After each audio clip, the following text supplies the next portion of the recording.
تو باہر کھڑے نے صحابہ دے نال حضور فرمایا کہہ دو ہاذا رسول اللہ۔ صحابہ پوچھیا حضور کدے نال گلاں کر رہے ہو؟ فرمایا صحابہ میری پھپھو کول سوال ہویا جدوں تے خیال آ گیا کہ محمد تے میرا بھتیجا ہے تے میں اپنی پھپھو دی رہنمائی کیتی ہے قبر وچ پھوپھی بھتیجے والا رشتہ نہیں چلنا ہے تے نبی دی امتی والا رشتہ چلنا ہے۔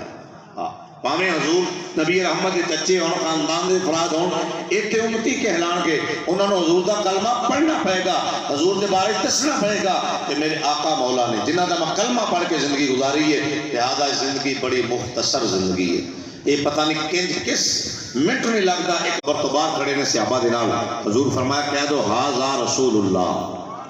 صحابہ پوچھیا حضور کدے نال گلاں کر رہے ہو؟ فرمایا صحابہ میری پھپھو کول سوال ہویا جدوں تے خیال آ گیا کہ محمد تے میرا بھتیجا ہے تے میں اپنی پھپھو دی رہنمائی کیتی ہے قبر وچ پھوپھی بھتیجے والا رشتہ نہیں چلنا ہے تے نبی دی امتی والا رشتہ چلنا ہے۔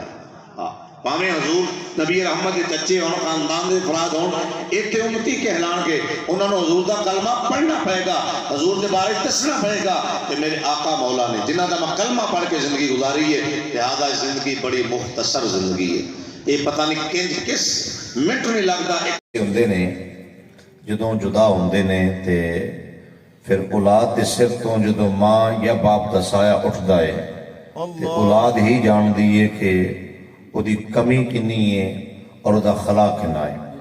اس خلا نو دنیا دا کوئی رشتہ پورا نہیں کر سکتا، یہ خلا رب دی رحمت نال پر ہوندا ہے۔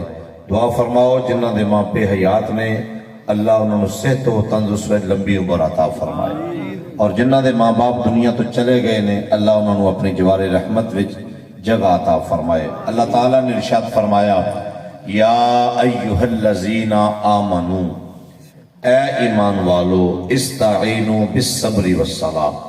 فرمایا جدو مصیبت آئے پریشانی آئے غم آئے کی کرنا ہے؟ فرمایا نماز پڑھنی ہے تے صبر کرنا ہے۔